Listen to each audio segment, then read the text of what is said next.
बिस्मिल्लाहिर्रहमानिर्रहीम, अस्सलाम वालेकुम। दोस्तों, हमारे जिस्म में जितनी भी बीमारियां होती हैं उनकी एक बड़ी वजह ये होती है कि हमारे जिस्म का जो माहौल है वो तेज़ाबी होता है या एसिडिक होता है। तो अल्कलाइन फूड्स या अल्कलाइन वाटर इसमें बहुत अहम है। बहुत सारी फूड्स हैं जो अल्कलाइन है, उसमें मैं सिर्फ एक चीज़ की बात करूँगा, वो है अल्कलाइन वाटर।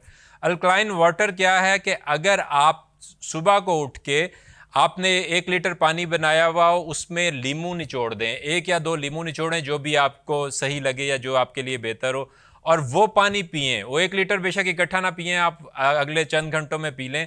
तो सुबह उठ के सबसे पहला काम कि लीमू निचोड़ के जब हम पानी पीते हैं तो उसके हमारे जिस्म में अल्कलाइन माहौल हो जाता है और उससे तेज़ाबियत ख़त्म हो जाती है, और ये हमारी सेहत के लिए बहुत बेहतर है। तो इस आदत को बनाएं, आप देखेंगे कि आपको बहुत अच्छी जो चीज़ें हैं आपको अपने जिस्म में तब्दीलियाँ आती महसूस होंगी।